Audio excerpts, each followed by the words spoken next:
Good day, ladies and gentlemen. Welcome to another exciting episode of the Talk Shop in surrounding the Tap Money. And as usual, I'm joined by yet another young creative from Zimbabwe who's, well-informed, entertaining, fun, crazy at the same time. Good friend of mine, Comrade Roland Runa, but most of you know him as Boss Kedha. Welcome to the show, boss. Thanks. Just a brief introduction for those who don't know you. I don't even know what but Mungo's introduce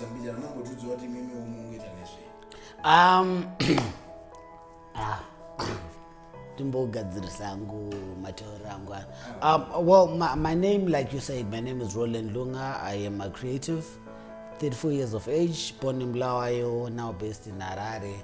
Of course, we came through the whole migration because of centralization of the whole nation. So we just had to be here to make some things happen. So that's why we're here. But basically, that's it. Right now, I'm actually doing satire and filmmaking. Because shop. Pick up to yourself. Thank you, boss. You need to follow to we are to the schedule. You're very busy, especially on a day like this. Pressures are not. But I think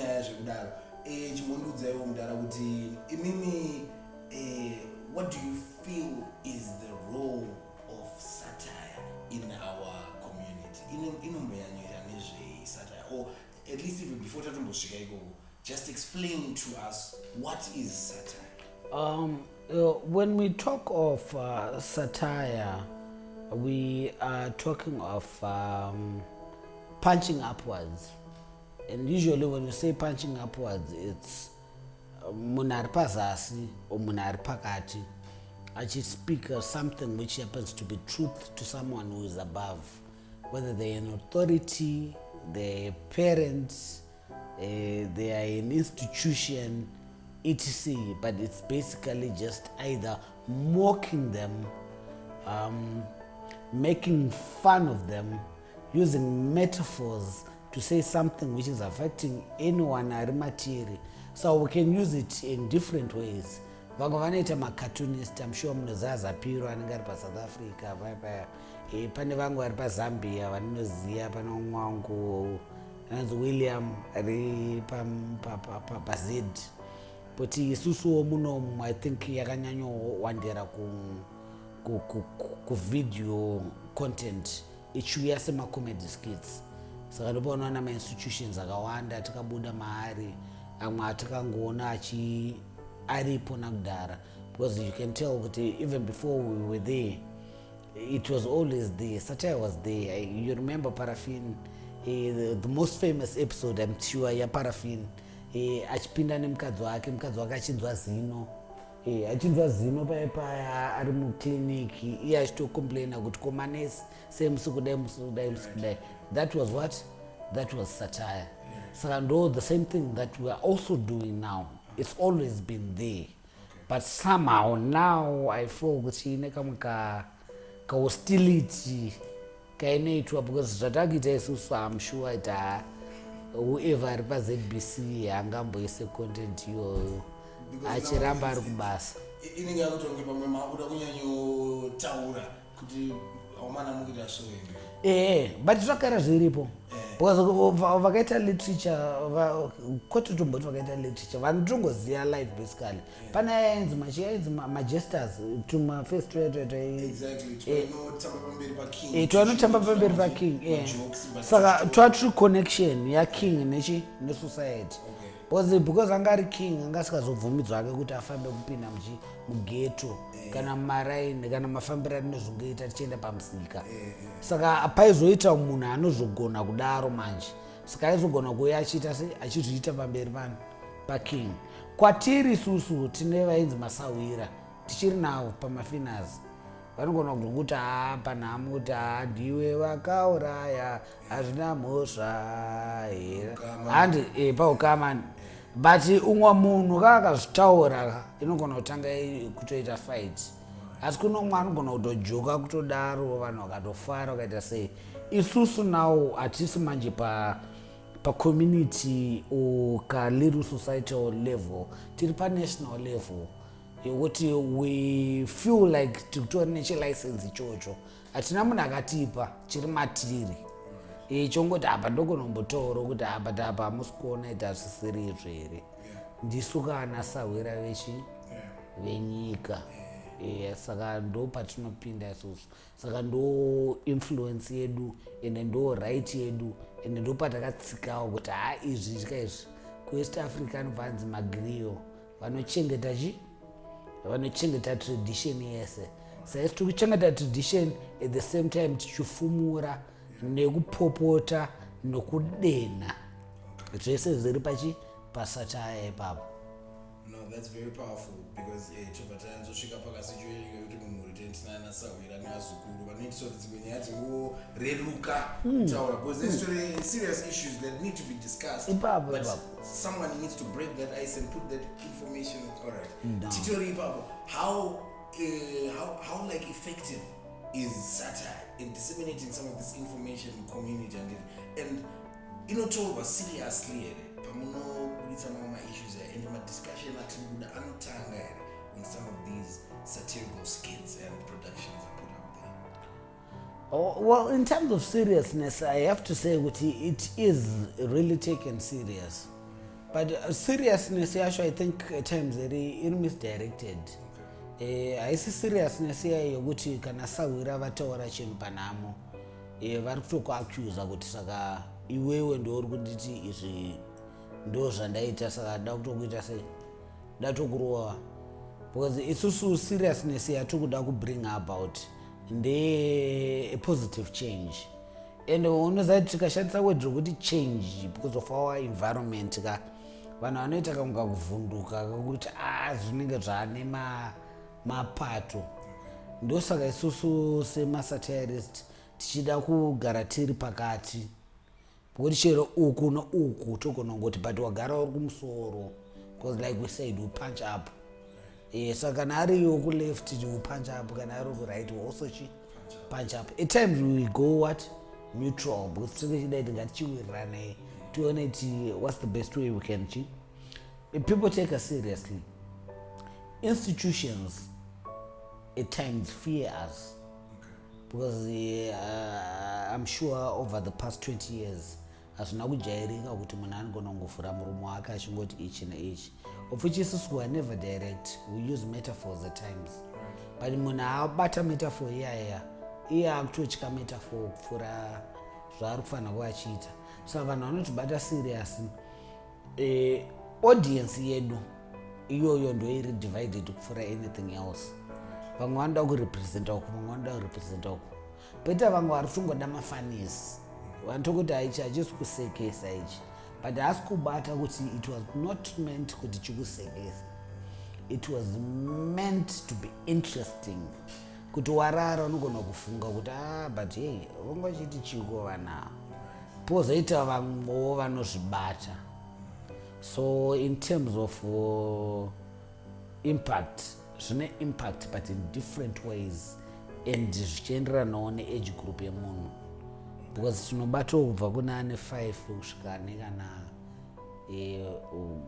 mushakabvu akasvikawo pa93 taingobata kuti zvakadaro. Chimonzeyo Boss Kedha kuti imimi as a satirist how do you use your craft to influence change, whether it be political or policy change, and like has it also been effective in that sense? Effectiveness in terms of impact to community and audience, but now in terms of the relevant authorities, the people that you are satirizing in your productions and skits and that sort of thing, do they then take these skits in jest and say or like what are some of the effects of using this satire for policy and political change? Like I said, the word change is something that people don't really like talking about because they always think the moment you say change, you are affiliated to a certain institution or advocating for certain views.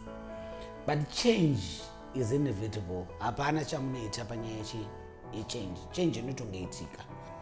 But yedu change yatinotaura semasatirists, like I told you, isusu tinozvibata samasawira enyika, not sawira this other institution yekufushira yekutaura kuti ngatiite something.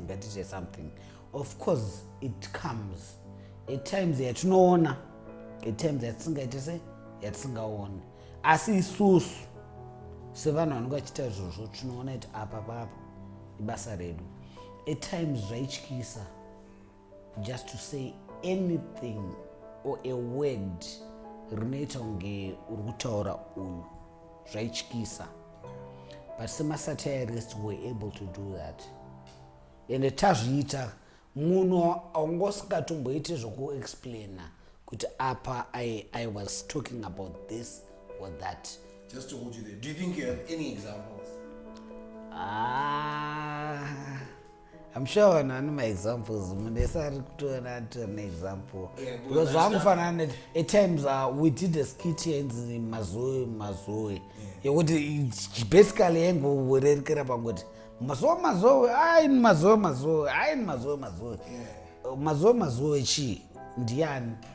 What is that? But people would tell uyu, like we say, we punch up uyu.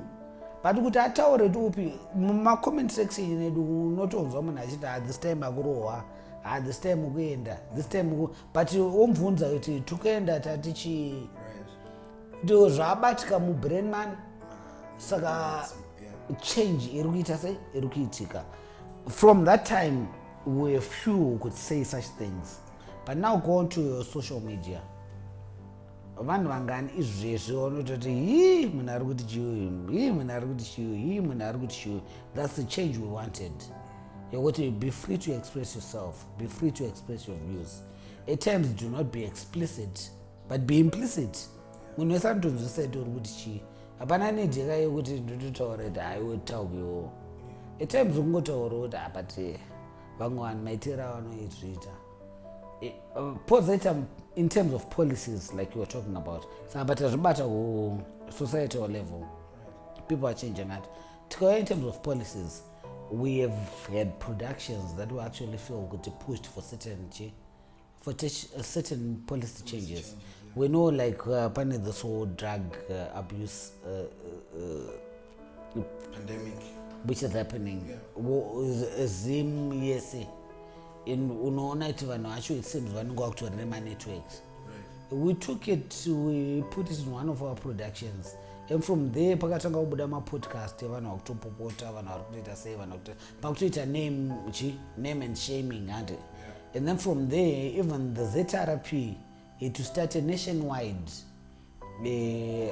operation nekudhila nema-drug houses tumagosto. And Ministry of Health and Child Care yakatosvika pakubudisawo policy iri kuprotecta drug abuse use and rehabilitation.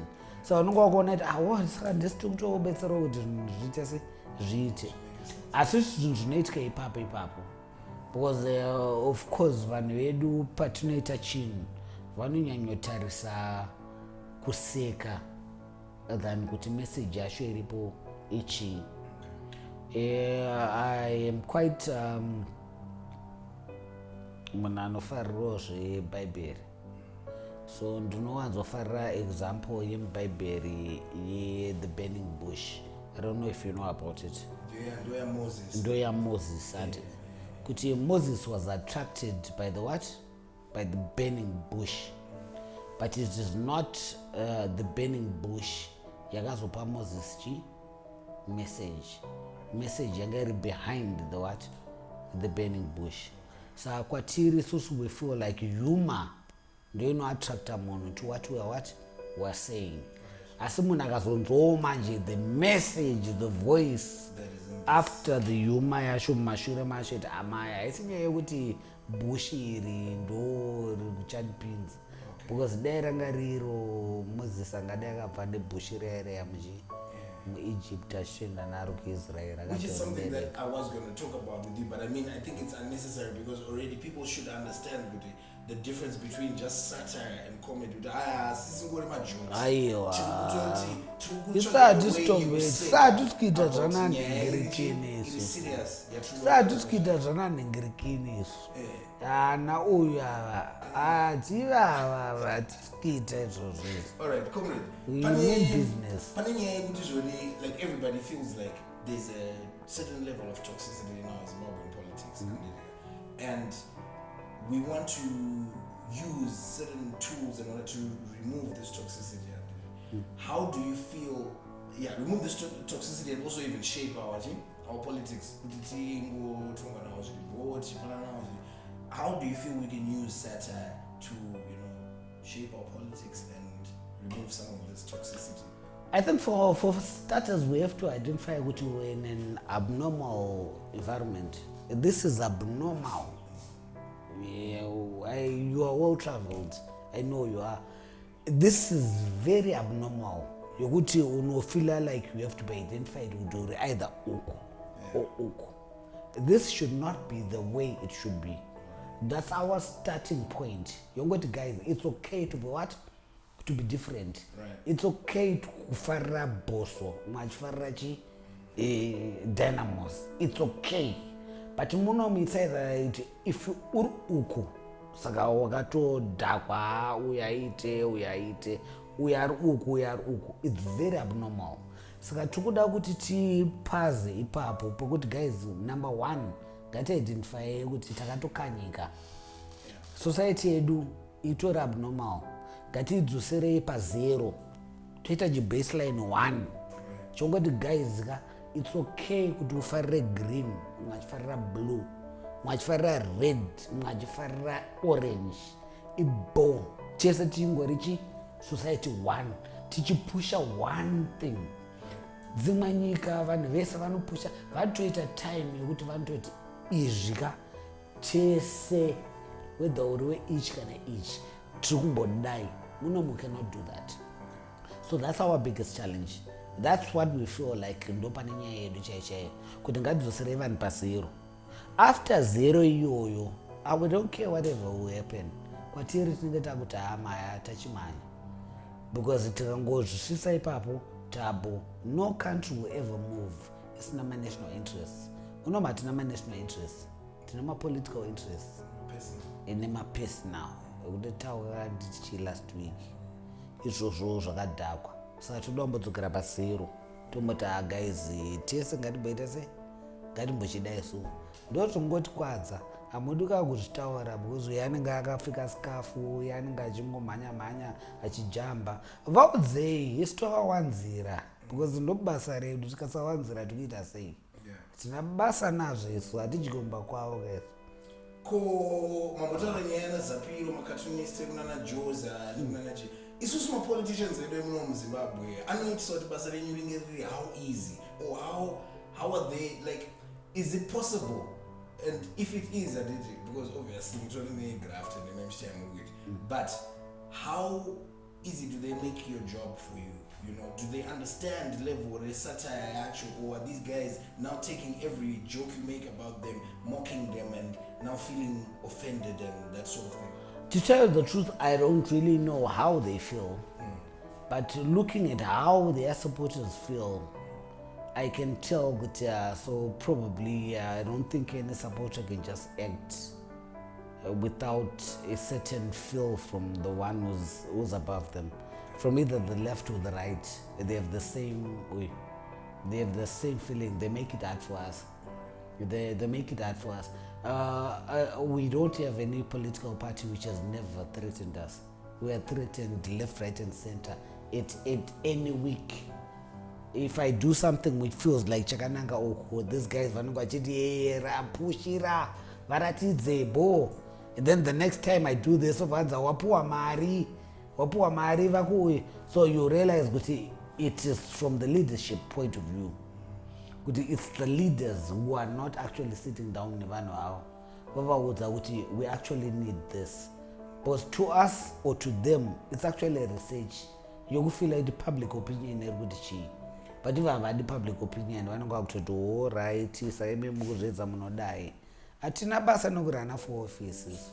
hatitoide tigotanga kuwanzirwawo nana Boss Kedha nguva iyoyo fuka zvonakidza kuwanzirwa iwo zvinonakidza kuwanzirwa cause zvakaita sana patriotic bill negrafter yakasiyana kana redu iri like on a broader spectrum, do you think these things and these tools that these guys are trying to implement will make your job easier or hard? What does this mean for satire in Zimbabwe? Something like the patriotic bill, for example. Well, I've gone through the draft, and having gone through the draft, I won't lie. It looks like it's a very good draft because it deals with some issues like cyberbullying. Cyberbullying is not cool. I would not want my daughter or my son to go through cyberbullying because iri vicious mfeso wangu inotokonzeresa kana masuicides nechi, and the cyberbill inodhila nazvo, inozvidzosa moyo, inozvidzosa muzero, inoita kuti vanhu vadzikame, but at the same time pane tumwe tumaclause. Saka handingati bill racho rese rakaita se rakashata, but there are certain clauses that we have to deal with because we are satirists, and then kana ndichiudzwa kuti